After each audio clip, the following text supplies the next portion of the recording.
बहनों से मेरा अनुरोध है, अपने अपने संगठन को मजबूत करते हुए 5 उंगली है, 5 उंगली हाथ के अंदर, सभी संगठनों को मजबूत करने के बाद इस लड़ाई के अंदर हमें जीत हासिल हो सकती है। साथियों, सर्दी का मौसम हो चाहे गर्मी का मौसम हो, उसके अंदर हमें एकजुटता जरूर करनी पड़ेगी। जैसे किसानों ने एकजुटता दिखाई, उसी के आधार पर आज हम भी एकजुट होकर तमाम साथी संगठन के में जुड़ते हुए आंदोलन को तेज करेंगे। और हमारा हरियाणा किसान चौकीदार सभा का भी सम्मेलन अभी 11 फरवरी को होगा। हम अपने फरवरी के सम्मेलन के अंदर जो है तमाम चौकीदारों को हिदायत देंगे, जब तक पिछली खामियां जो रही हैं उन खामियों को निकालने की कोशिश करेंगे, क्योंकि सरकार कहती है कि चौकीदार, हम भी चौकीदार हैं, प्रदेश का मुख्यमंत्री भी कहता है चौकीदार है, और पूरे प्रदेश का प्रधानमंत्री भी कहता है मैं चौकीदार हूँ, और ये भी कहता है कि चौकीदार मेरी आंख, नाक, कान और मेरी रीढ़ की हड्डी भी है। ऐसी बातें करने के बाद भी सरकार हमारे साथ जो धोखाधड़ी कर रही है, ये हम जो बर्दाश्त नहीं करेंगे, और तमाम बहनों की जो लड़ाई है उसके अंदर प्रयास करते रहेंगे और संघर्ष जारी करते रहेंगे। बहनों की लड़ाई को कमजोर नहीं होने देंगे। जय जनता, जय संघर्ष। अलग अलग है, कई राजनीतिक पार्टियों तो ऐसे हैं, अखबारों में, भाषण में, स्टेज पे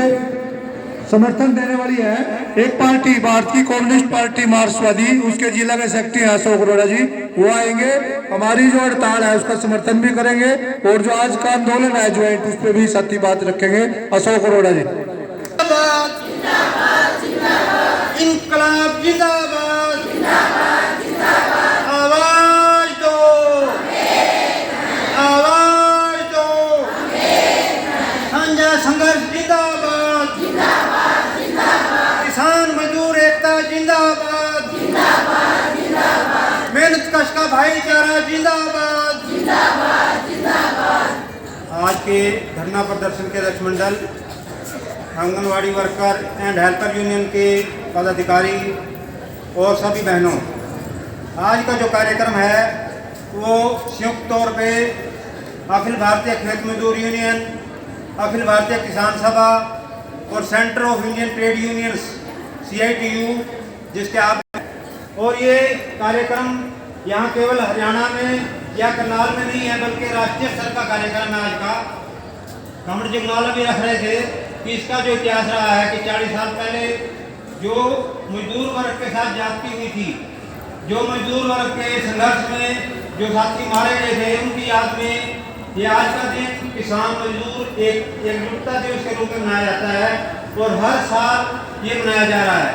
आज भी राष्ट्रीय स्तर पर कार्यक्रम है, और अभी जो बात रखी जा रही थी किसानों की एकजुटता रही है पिछले 14-15 महीनों में, और उस एकजुटता में किसानों के साथ साथ जो देश का मजदूर वर्ग है, चाहे वो फैक्ट्री का मजदूर है, चाहे वो कर्मचारी है, चाहे वो आंगनवाड़ी वर्कर है, चाहे वो हेल्पर है, चाहे वो परियोजना कर्मी और जो काम कर रहे हैं, वो सभी लोग इस आंदोलन में शामिल रहे हैं, उनका सपोर्ट रहा है, उनका समर्थन रहा है, और उसी वजह से सरकार ने मानना है कि ये जो मांग है, इनकी मांग मुद्दे हैं, बिल्कुल जेन्युइन मांग मुद्दे हैं, इनको मान के ही काम चलेगा। और वास्तव में अभी जो यूपी में इलेक्शन है, जब बीजेपी को ये नजर आ रहा था कि वहाँ हार निश्चित है, तो उन्होंने वो आंदोलन को वापस करने के लिए जो किसानों के मांग मुद्दे थे, खासतौर पे 3 कृषि कानून, उनको वापस लिया, और ना केवल वापस लिया बल्कि जो मिनिमम जो सपोर्ट प्राइस है, न्यूनतम समर्थन मूल्य जो फसलों का है, 14 फसलों का न्यूनतम समर्थन मूल्य मिले, उस पर एक कमेटी बनाने की बात भी की, और इसके साथ साथ और भी जो मांग है उनको भी रिजॉल्व की। जो किसान आंदोलन है, संयुक्त किसान मोर्चा है, उनको कोई गलतफहमी नहीं है। उन्होंने अभी मीटिंग की थी 15 तारीख को, और उसमें यह तय किया है कि 31 तारीख को पूरे राष्ट्रीय स्तर पे आंदोलन करेंगे कि मांग मुद्दे हैं उन पर कोई गौर नहीं की गई। और खास तौर पे अभी 23 और 24 फरवरी को जो मजदूरों की हड़ताल है राष्ट्रीय स्तर की, उसमें राष्ट्रीय स्तर की 11 ट्रेड यूनियन शामिल हैं, उसमें कर्मचारी के जो महासंघ है वो शामिल है, आप परियोजना कर्मी, आपके जो संगठन है CITU जिस तरह, वो भी उसमें शामिल है। तो वो 23-24 फरवरी की जो हड़ताल है, वो हड़ताल किसके लिए है? वो हड़ताल इसके लिए है कि जो स्थायी काम के लिए स्थायी रोजगार, उसमें न्यूनतम मजदूरी जो है, न्यूनतम वेतन की बात है, सरकार खुद तय करती है कि 24,000 रुपये न्यूनतम वेतन होना चाहिए, पर आंगनवाड़ी वर्कर, आंगनवाड़ी हेल्पर वो उस खाते में नहीं है। सरकार ने ये माना था कि 2018 में कि आपको अकुशल कर्मी का दर्जा देके उसके अनुसार जो आपका हक बनते हैं, निश्चित तौर पे वो मिनिमम वेजेस की बात बनती है 24,000 की। वो अगर 2018 से 4 साल पहले जो मांग मानी गई थी विधानसभा में, उसके बारे में कोई चर्चा नहीं है, आपके मानदेय के बारे में कोई चर्चा नहीं है। और लगातार जो आपका आंदोलन है वो 8 दिसंबर से आज 44वां दिन है, 43वां दिन लगातार आपकी स्ट्राइक जारी है। और कुल मिला के अगर आपका ये